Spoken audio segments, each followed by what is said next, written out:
accept the loss, I'm hard-headed. There's a little bit of madness to my method. Many falling off that fine line that I'm treading. I risk anything to be great, and I'm not letting nobody rob me of my victory. Number one, that's what I'm meant to be. When by any means, only thing that makes sense to me, I can make nice or make history. I got that dog in me, yeah, turn me up. Big energy, got the crowd going nuts. I got that dog in me, ante up. I take on anyone, I don't need a one-on-one. Got that dog. Welcome back to another installment of the Mercer Sports Report. I'm Nakazi Hawkins, here to give you all the inside information on all things Mercer sports.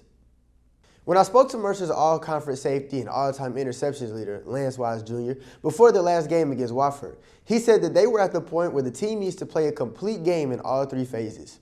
Those three phases include offense, defense, and special teams. The Bears were so spectacular on Saturday that they may have added a fourth phase of the game that nobody knew about but them. On the offensive side of the ball, number 7 for Mercer looked a lot like number 15 for the Kansas City Chiefs. Carter Peavy earned the Player of the Game honors as he completed 23 of his 29 pass attempts for 238 yards and 1 touchdown through the air. Peavy also managed to rush for a touchdown as well. Al Wooten II was the leading rusher for the Bears with 10 carries for 39 yards, as well as being on the receiving end of Carter Peavy's touchdown pass. Now, speaking of receiving, Ty James, a.k.a. the SoCon's number 1 receiver, a.k.a. 7-Eleven, a.k.a. the route technician, earned himself another nickname.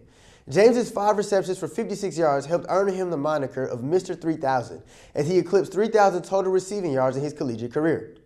Saying congratulations in English is getting to be a bit redundant, so I'll try in Spanish. Felicidades, Ty. Keep etching your name in history.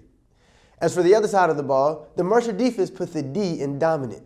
On the front line, Solomon Zubaru is the first player in NCAA history to complete a real estate deal during the course of a game.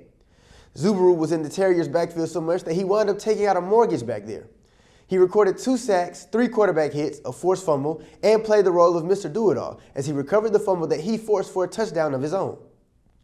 Marquez Thomas and Braden Manley also joined Zubaru for a housewarming party in Wofford's backfield as they each recorded a sack of their own. Wofford's quarterback spent a lot of time on the ground, but he did have 2 impressive completions, one of which was his interception by Agent Zero, Lance Wise Jr. Not only did Wise pick the ball off, he did his best primetime impression as he raced past everyone on the field and took the ball back 79 yards to the crib. The Bears secondary covered the field at 5 Star Stadium like a welcome mat covers the front porch at Grandma's house. Wofford ball carriers saw a lot of orange jerseys as Miles Redding, Solomon Zubaru, Ken Stanley, Marquez Thomas, and Drew Clare all recorded a team-leading 5 tackles for the game. 2 touchdowns from each side of the ball, as well as a field goal from Reese Griffith, allowed for the good guys in orange and white to protect their home turf by a score of 31-17. The Bears will head to Western Carolina this Saturday to face the Catamounts at 2:30 p.m. To keep up with the Bears on the gridiron, follow @Mercer Football on Instagram. The Mercer volleyball team had the brooms working again as they swept both UNC Greensboro and Wofford to extend their win streak to 6 games. Mercer defeated the Lady Spartans in straight sets by scores of 26-24, 25-17, and 25-23. Skylar Bumpers led the team in kills with 15. Aaliyah Walden tallied 3 service aces in the contest, while Lillian Beardsley and Skylar Bumpers each collected 2 blocks to lead the Lady Bears.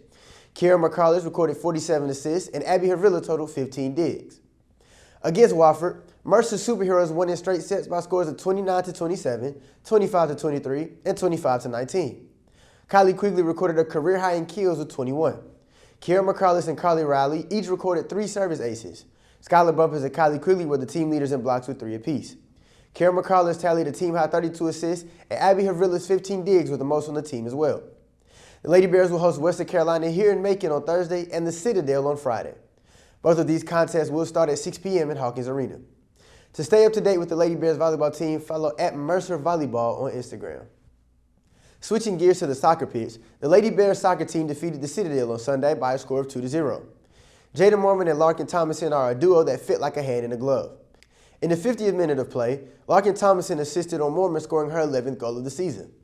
Just 7 minutes later, Larkin Thomason scored her 11th goal of the season on an assist from, yep, you guessed it, Jada Mormon. These 2 goals, paired with 3 saves from goalkeeper Lindsey Bell, helped our soccer superstars walk away with a huge conference win just before tournament play begins. By the time you see this episode, the Lady Bears soccer team will have already begun their conference tournament. We'll have updates on that for you in the next episode. To stay up to date on everything with our Lady Bears soccer team, follow @MercerWSoccer on Instagram. Mercer's men's soccer team was in action this week as well. They ended their match with UNC Greensboro in a 1-1 draw. Nick Wanzer used an assist from Carlos Santamaria to score the lone goal for the Bears. We'll have updates on the men's soccer team's upcoming contest against the University of North Florida and East Tennessee State in the next episode.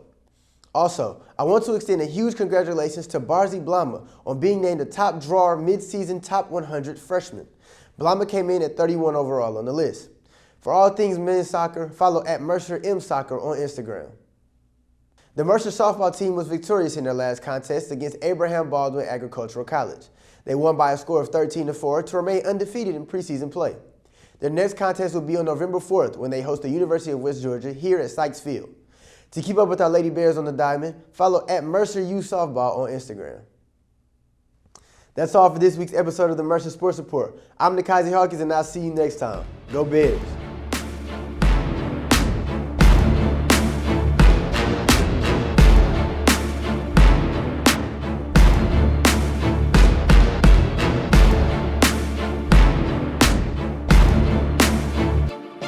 Got that dog in me, yeah, turn me up. Big energy, got the crowd going nuts. I got that dog in me, any up. I take on anyone, I don't need a one-on-one. I got that dog in me, yeah. I'm talking all bite, no bark, I could rip your squad up.